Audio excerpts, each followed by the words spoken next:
Hey mamas, it's your girl Carrie and welcome back to Mom Life Career Life. Today's episode is a little heavier, but it's also one of the most important conversations that we could really have in life. And if you've recently dealt with a loss of someone, this might be a bit triggering. So if you're on your way to work or somewhere around people, maybe hit the pause button and listen to this one when you have some alone time. This is going to be a hard one for me to record, and I'm going to try to get through it without crying. But I shared on yesterday's episode that I recently lost a friend. She was young, a mom of two boys that she loved with her whole heart. We weren't best friends, but we were friends. We text, and whenever I ran into her, she had this way of making me feel like I was her absolute favorite person in the room. And she did this with every person she came in contact with. She carried this incredible light that just drew people in, and she left an imprint everywhere she went.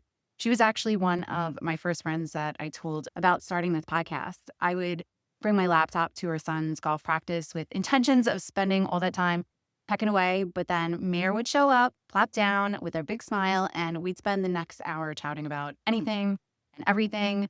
She was just so encouraging about mom life, career life, and she even helped me spread the word when I first launched. So thank you, Mare. She absolutely poured herself into our community, volunteering for everything, advocating for cancer awareness, showing up for every cause and every activity her kids were part of. And she did all this while quietly fighting her own battle with breast cancer. She even started an organization in our town called Bosom Buddies that makes care baskets for community members who have cancer. And this year, they were able to give out scholarships to kids who have family affected by cancer. Her smile was absolutely contagious. Her humor, her energy, you couldn't help but feel just better being around her. And even though we all knew she was sick, it was so easy to be in denial because she was always there, always showing up, always smiling. She was such a fighter that I think deep down, and sorry, I'm getting emotional. We all just believed that God wouldn't take her, not someone who was making such a huge impact. But loss has this way of just shaking us awake. It makes us look at our lives differently, especially when it's someone so young. It makes us question so many things. And the truth is, tomorrow isn't promised to any of us. And when you really sit with that, it changes how you want to live today. So in this episode, I want to share the 10 lessons loss has taught me. And my hope is that as you listen, you'll reflect on your own life, your choices, your priorities, your family, and think about how to spend the precious time you've been given.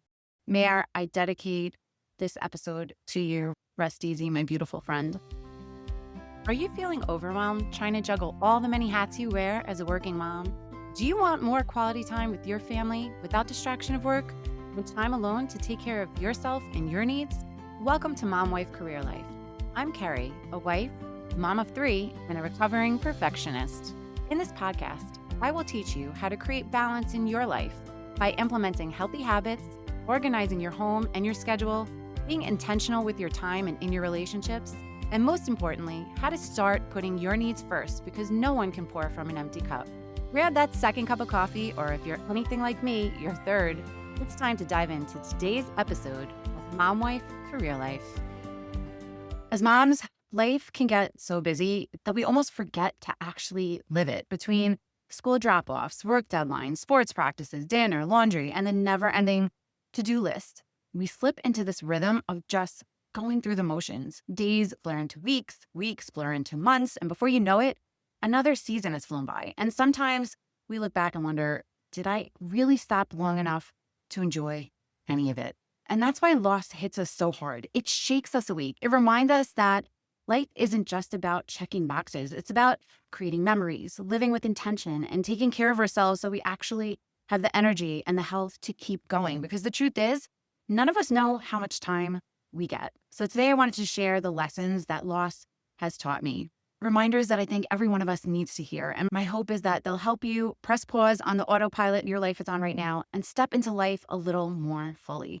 And the first one is a big one. It's about something we often push to the bottom of our list as moms, our health. Number 1, make your health a priority. We tell ourselves, I'll start working out when life slows down. Spoiler alert, life never slows down. Loss reminds us that health is precious. Get the checkup, go for the walk, drink the water, say yes to sleep instead of another late night Netflix binge. It's not about being perfect. It's about honoring the one body you've been given to carry you through this life.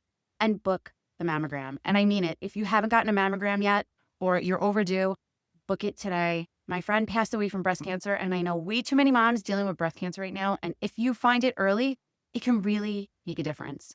I've always been so on top of my doctor's appointments and getting checkups because cancer runs, unfortunately, on both sides of my family.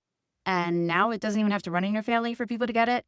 And it's because I know too many people battling with cancer right now. And it's not just about the doctor's appointment. It's about eating right, moving your body, and taking care of your mental health. Your mental health is just as important as your physical health. And I learned the hard way what stress can do to your body this year. So from the bottom of my heart, I'm begging you to take your health seriously and start making it a priority, because if you don't start making time for your health, it's going to end up forcing you to make time for it.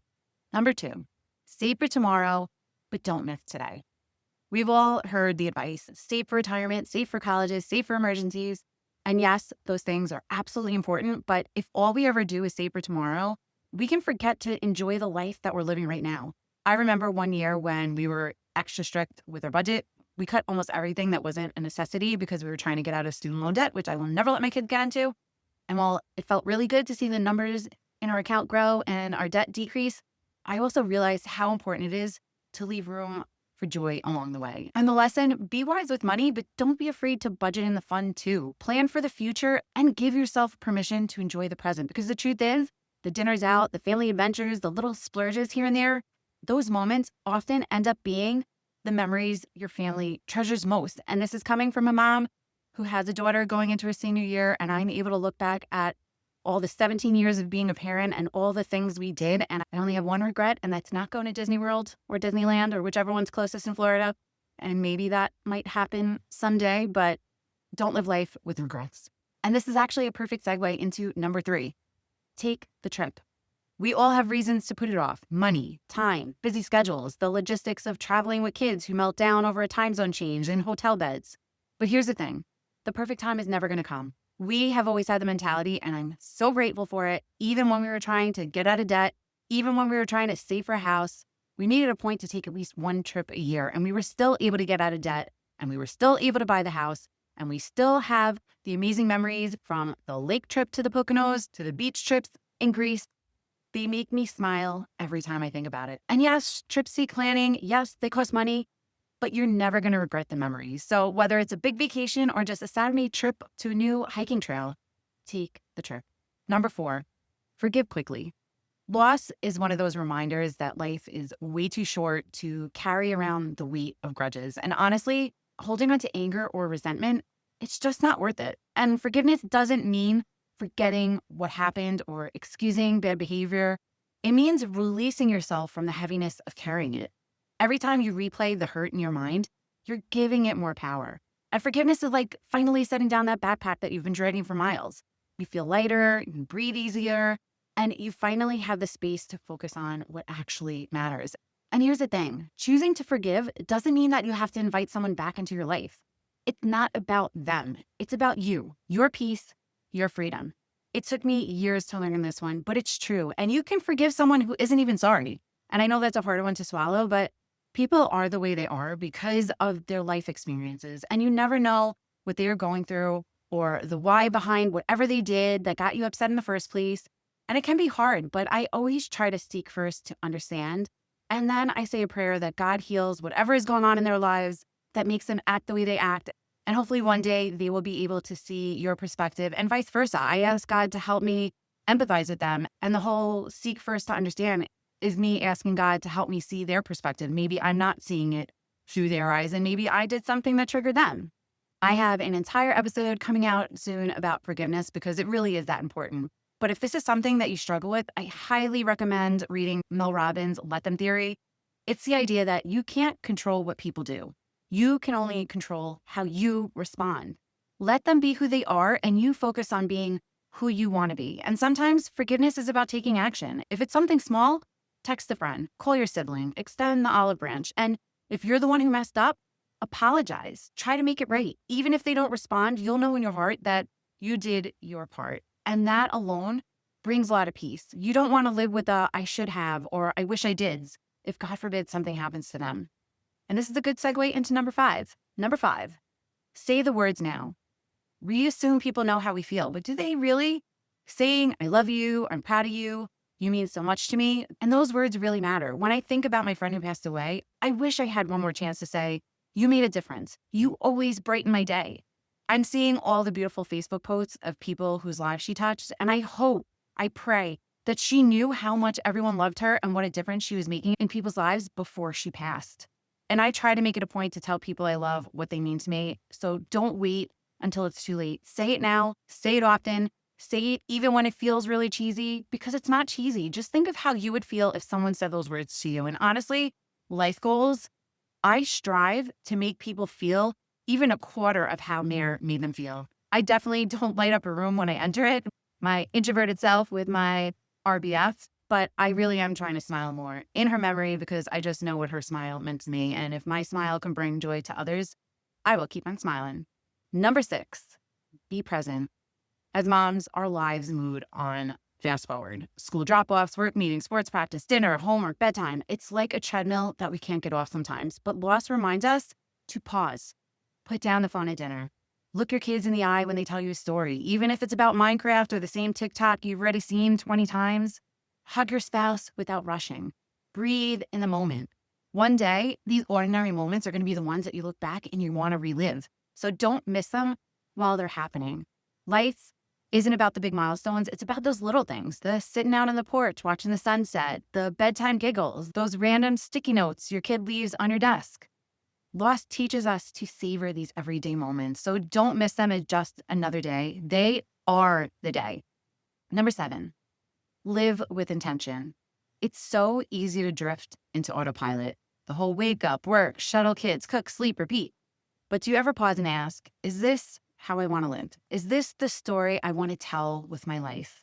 Living with intention means aligning your schedule with your values. And it means blocking out time for what matters most, your family.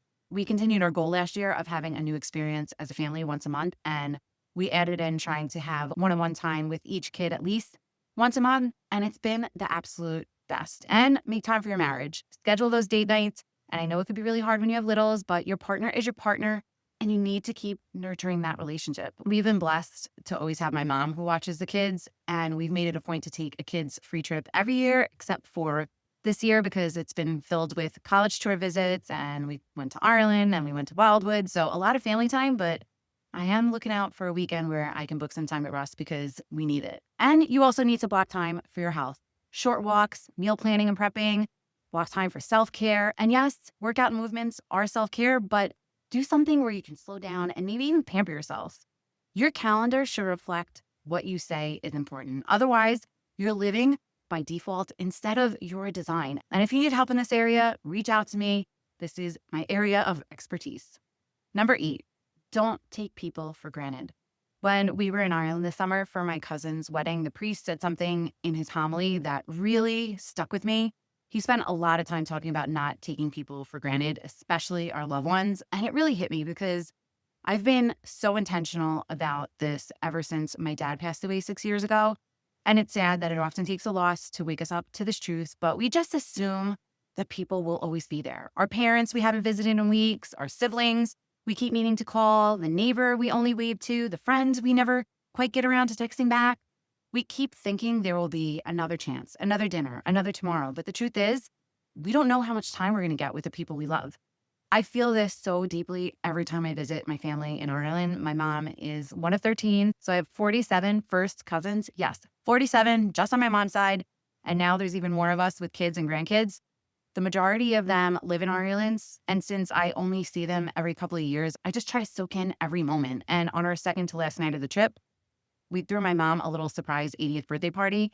And I remember looking around the room at all of those faces, just trying to take each one in and memorize them.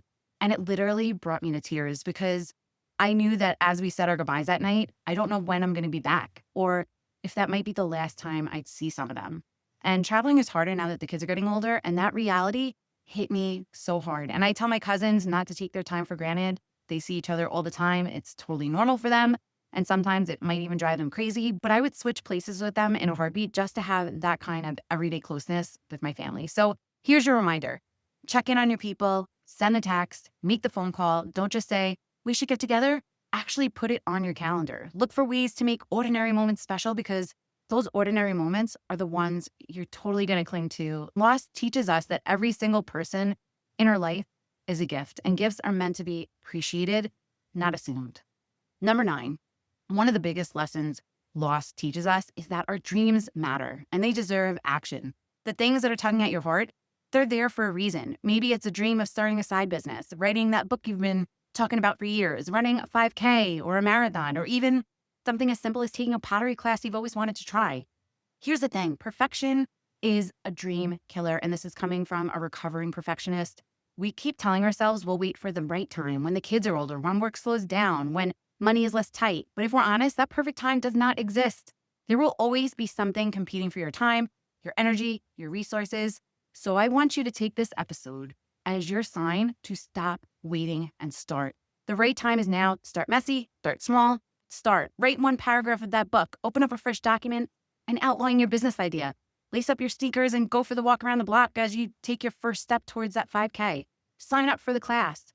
Momentum doesn't come from waiting. It comes from movement. And here's the best part. When you start, even imperfectly, you give yourself permission to grow. You build your confidence and you prove to yourself that you can do it. And little by little, those small steps add up to big progress.